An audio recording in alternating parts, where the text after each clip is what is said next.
तो hello guys, स्वागत है आप सभी का वायरल हिट एनिमे के पार्ट सेकंड में। और अभी तक आपने पार्ट 1 नहीं देखा तो क्या कर रहे हो, और जाकर देखो ना, लिंक मैंने डिस्क्रिप्शन में दे दी है। तो शुरू करते हैं बिना आपको इंतजार करवाए। तो आगे की कहानी स्टार्ट करने से पहले मैं आपको थोड़ा रिकैप दे देता हूँ। पार्ट 1 में हम देखते हैं हॉबिन को, जिसे उसके क्लास के कुछ यूट्यूबर्स बुली करते हैं, और वो इतना ज्यादा गरीब होता है कि उसके पास उसकी मॉम के लिए हॉस्पिटल का बिल भरने के भी पैसे नहीं होते। और तभी एक दिन हॉबिन की एक फाइट की वीडियो वायरल हो जाती है और उससे उसे 10 लाख रुपए रिवेन्यू मिलता है। और हॉबिन आगे भी यूट्यूब वीडियो बनाने का डिसाइड करता है। अब आगे की कहानी देखते हैं। और फिर हम उनके स्कूल का सीन देखते हैं जहाँ पर पैको लाइव स्ट्रीम कर रहा होता है और अपनी ऑडियंस को बता रहा होता है, तो हेलो गाइस, ये जो वायरल बंदे हैं यूट्यूब पर, ये मेरी ही क्लास में पढ़ते हैं। मैंने ही इनको यूट्यूब चलाना सिखाया और मेरी ही वजह से ये यूट्यूबर बने हैं। और पैको उनकी पॉपुलैरिटी का फायदा उठा रहा होता है। हॉबिन और स्नाइपर को ये देखकर काफी गुस्सा आ रहा होता है, लेकिन बेचारे पैको के सामने कुछ नहीं बोल पाते। और स्नाइपर हॉबिन से पूछता है, अब कब लेगा तो इससे पंगे, हमें नेक्स्ट वीडियो के लिए कंटेंट भी चाहिए। लेकिन हॉबिन अभी थोड़ा इंतजार करने के लिए कहता है। और फिर उसके बाद पैको अपने स्कैम वाला काम दोबारा से शुरू कर देता है। अरे हाँ, मैं तो बताना ही भूल गया, मैं अपने किसी रैंडम सब्सक्राइबर को एक गेमिंग पीसी गिफ्ट दूंगा, इसलिए जल्दी से सब्सक्राइब कर लो। ओ भाई, ये बंदा तो same to same JJ communication की तरह कर रहा है, वो साला भी ऐसे स्कैम करता है। और तभी हॉबिन उसके लाइव स्ट्रीम के बीच में बोल पड़ता है, अरे नहीं, ऐसा कुछ नहीं है, ये झूठ बोल रहा है, ये हर बार ऐसे ही बोलता है, लेकिन आज तक इसने किसी को गेमिंग पीसी नहीं दिया, और ये तुम सबको चूतिया बनाता है। ये कैमरे के सामने तो सबको अच्छा बनकर दिखाता है, लेकिन कैमरे के पीछे ये एक बदमाश है। और हॉबिन अपने शर्ट उतार कर दिखाता है और सबको बताता है, ये देखो मेरे शरीर पर जितने भी निशान है, ये इसी की पिटाई के निशान है, ये मुझे बहुत मारता है। और हॉबिन सोच रहा होता है, अगर ऐसा करने से, अगर इससे पिटने से मुझे पैसे मिलेंगे तो मैं इससे पिटना भी चाहूंगा। और वहीं साइड में स्नाइपर भी खड़े खड़े सोच रहा होता है, बहुत सही जा रहे हो हॉबिन, ऐसा करने से पैको की ऑडियंस भी हमारे पास आ जाएगी। और हॉबिन की ये सारी बातें सुनकर पैको को बहुत ज्यादा गुस्सा आ जाता है, वो गुस्से से ओवरफ्लो होने लगता है। लेकिन तभी पैको हंसते हुए कहता है, हाँ, कोई फर्क नहीं पड़ता मुझे, तेरे बोलने से पहले मेरा फोन की बैटरी डाउन हो गई थी और स्विच ऑफ हो गया मेरा फोन तो।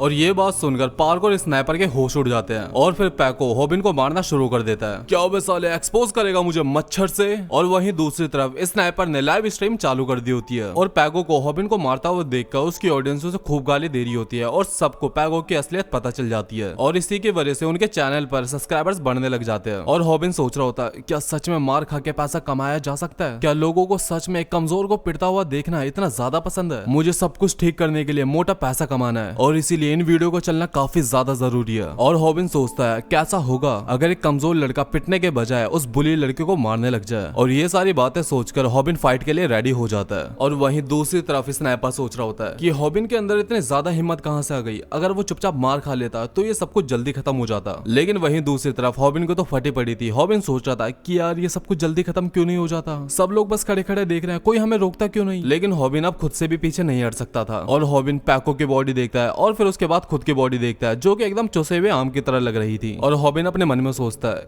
यार, फिल्मों में तो कितना आसान होता है कि एक कमजोर लड़का किसी ताकतवर लड़के को बड़ी आसानी से मार देता है। लेकिन तभी पैको हॉबिन को बुली करते हुए कहता है, ये तेरी सारी बचकानी हरकतें, इन्हीं हरकतों की वजह से तेरी मॉम को कैंसर हुआ है। और पैको की ये बात सुनकर हॉबिन से रहा नहीं जाता, तुम्हारी हिम्मत कैसे हुई मेरी मॉम के बारे में ऐसा बोलने की। और हॉबिन पैको पर हमला कर देता है। हॉबिन उसे पैर से उठाकर गिराने की कोशिश करता है, लेकिन पैको का वजन काफी ज्यादा था, हॉबिन उसे हिला भी नहीं पाता। अब साले गधे, वेट डिफरेंस के बारे में तुझे नहीं पता क्या? और फिर पैको हॉबिन को किसी मच्छर की तरह अपने कंधे पर उठा लेता है। तेरी मॉम हॉस्पिटल में है ना, अब तेरी बारी है उनके बगल में लेटने की। और ये बोलकर वो हॉबिन को जमीन पर पटक देता है। और हॉबिन को इतनी ज्यादा चोट लगती है कि वो सही से सांस भी नहीं ले पाता। और हॉबिन सोचता है कि यार, स्नाइपर के साथ फाइट करना कितना आसान था, लेकिन ये पैको, ये तो सच में एक मॉन्स्टर है, अब तो मैं नहीं बचने वाला। तुझे क्या लगा ये इतनी जल्दी खत्म हो जाएगा? बेटा रुक जा, मैं तुझे बताता हूँ। और पैको हॉबिन के ऊपर बैठ जाता है और उसे पंच करने वाला होता है, लेकिन तभी साइड से किसी की आवाज आती है, हे, इतना ज्यादा शोर मत मचाओ, सोने दो मुझे। और पैगो ये सुनकर चिल्लाकर बोलता है, अबे साले कौन बोला ये, अगर तुझे जाकर सोना है तो अपने घर पर सो। और फिर वो बंदा उठता है और जैसे ही पैगो उसकी शक्ल देखता है, पैगो की फटके हाथ में आ जाती है। दरअसल इस बंदे का नाम मन सियोंग किंग होता है और ये बंदा एक खतरनाक एमएमए फाइटर है। अरे नहीं, मेरा कुछ और कहने का मतलब था, आप प्लीज सो जाइए। और हॉबिन सोचता है, क्या सच में मेरी क्लास में कोई ऐसा भी है जिसके कुछ शब्दों से ही पूरी क्लास शांत हो जाए। और फिर पैगो वहां से चुपचाप निकल जाता है। और फिर स्नाइपर हॉबिन के पास आता है और स्नाइपर हॉबिन को बताता है तुम फाइट करते हुए काफी ज्यादा कूल लग रहे थे और लोगों ने तुम्हें काफी ज्यादा पसंद करा। और वहीं यूट्यूब पर काफी सारे लोग हॉबिन की इस हिम्मत की तारीफ कर रहे थे। और फिर उसके बाद हम पैगो के घर को देखते हैं जहाँ पर पैगो आकर अपना फोन चार्जिंग पे लगाता है। और फिर जैसे ही पैगो अपना फोन खोलकर देखता है उसमें काफी सारे मैसेजेस आ रखे थे और बहुत सारे लोगों ने उसे भर भर कर गालियां दी थी और पैगो समझ नहीं पा रहा होता है कि ये क्या चल रहा है। और फिर उसके बाद हम हॉबिन के घर का सीन देखते हैं जहाँ पर वो नंगा होकर नहा रहा होता है और वो नहाते नहाते सोच रहा होता है कि मैं शिकारी नहीं मैं शिकार हूँ और मैंने कभी भी ऐसा चूज नहीं करा था। लेकिन कुछ भी कहो मैं कूल तो लग रहा हूँ क्योंकि मैंने पैगो की असलियत सबके सामने लाई। और फिर हम देखते हैं कि उनकी ये वीडियो इतनी ज्यादा वायरल हुई कि वो सीधा ट्रेंडिंग पर आ गई। लेकिन ये सब पैगो को अच्छा नहीं लगता। साले मैं तुझे छोड़ूंगा नहीं। और फिर पैगो तुरंत अपनी ऑडियंस से माफी मांगने लगता है। लेकिन वो माफी मांगते मांगते कहता है कि यार मेरी ऑडियंस तो सच में काफी ज्यादा फुद्दू है, वो मेरी बातों पर यकीन कर लेगी और मुझे माफ भी कर देगी। लेकिन उसकी ऑडियंस ये बात उसकी लाइव स्ट्रीम में सुन लेती है और उसे और भी ज्यादा हेट मिलने लग जाती है। और फिर उसके बाद उसकी ऑडियंस उसकी पिछली वीडियोस पर जाकर काफी सारी गालियां देने लगती है और उसको एक्सपोज करने लगती है। और पैगो को इतनी ज्यादा हेट मिलती है कि उसके चैनल पर सब्सक्राइबर्स गिरने लग जाते हैं। और फिर उसके बाद पैगो के व्यूज भी नहीं आते और इसका मतलब पैगो का चैनल पूरा का पूरा डाउन हो जाता है और फिर पैगो का यूट्यूब करियर लगभग खत्म हो जाता है। लेकिन अगर किसी का डाउनफॉल आता है तो वहीं दूसरी तरफ कोई उठता है। इस केस में वो हॉबिन था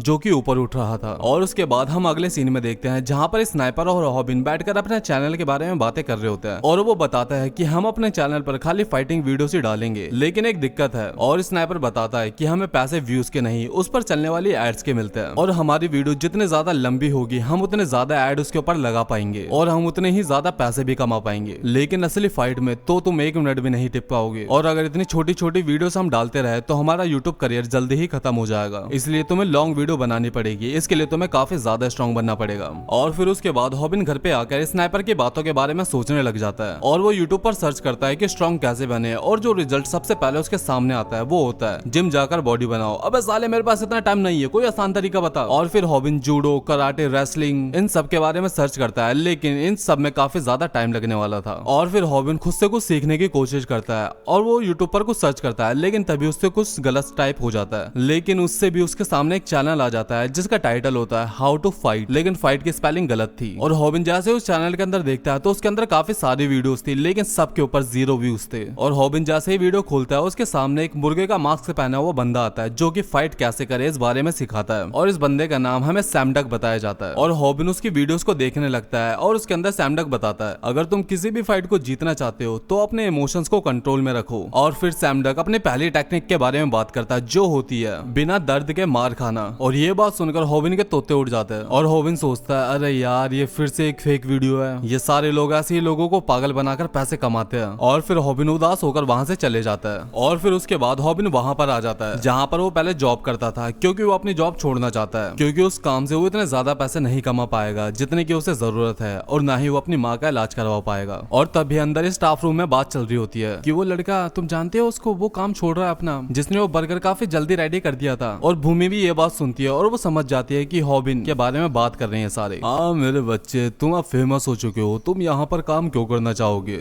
मुझे भी लगता है कि मुझे भी ये काम छोड़कर यूट्यूब ट्राई करना चाहिए। और तभी पीछे से भूमि वहाँ आ जाती है और वो हॉबिन की तारीफ करते हुए कहती है शुक्रिया तुम्हारा पैगो की सच्चाई सबके सामने लाने के लिए। मुझे नहीं पता था कि वो ऐसा है। क्या तुम मुझे अपना नंबर दे सकते हो क्योंकि अब तुम ये जगह छोड़ दोगे और हमारी बात नहीं हो पाएगी तो हम कम से कम मैसेज पर ही बात कर लिया करेंगे। और फिर उसके बाद हॉबिन क्लास में बैठकर उससे चैटिंग कर रहा होता है और हॉबिन को यकीन नहीं आ रहा होता है कि वो सच में भूमि से बातें कर रहा है और ये सोचकर वो 7वें आसमान में चढ़ जाता है। और तभी स्नाइपर आकर उसे गुड न्यूज देता है, क्या तुम्हें पता है कि हमारे चैनल पर 1 लाख सब्सक्राइबर्स कंप्लीट हो गए। और तुम यकीन नहीं करोगे तुम पहले ऐसे बंदे हो जिसके खाली 2 वीडियो में ही 1 लाख सब्सक्राइबर्स कंप्लीट हुए हैं। और ऐसा कर पाना किसी सेलिब्रिटी के लिए भी बहुत ज्यादा मुश्किल होता है। और फिर स्नाइपर उससे पूछता है क्या तुमने कुछ सोचा 3 मिनट की वीडियो कैसे बनानी है। और फिर हॉबिन सैमडक की बात को याद करके कहता है कि मैं भी इसके ऊपर थोड़ा रिसर्च कर रहा हूँ, मुझे थोड़ा सा टाइम और चाहिए। अब गधे जल्दी रिसर्च कर यार, जल्दी वीडियो हमें डालनी पड़ेगी वरना हमें सब्सक्राइबर्स भूल जाएंगे हमें। और तभी वहाँ पर रूमी आ जाती है। हेलो हॉबिन, क्या तुम मेरे साथ लाइव स्ट्रीम करना चाहोगे? और इससे हमें पता चलता है कि रूमी साली कितनी बड़ी गोल्ड डिगर है। लेकिन हॉबिन और स्नाइपर भी कम ठरके नहीं होते, वो तुरंत हाँ बोल देते हैं। हाँ करते हैं ना, करते हैं, जल्दी करते हैं। लेकिन फिर वो रूमी से पूछते हैं कि तुम पैको की टीम में थी ना, क्या हुआ उसका? और रूमी बताती है नहीं मैं तो उसके साथ ऐसे जबरदस्ती से थी, मुझे वो बिल्कुल नहीं पसंद, मुझे तो हॉबिन पसंद है। और वो ऐसे बोलकर हॉबिन के कानों को सहलाने लगती है। स्नाइपर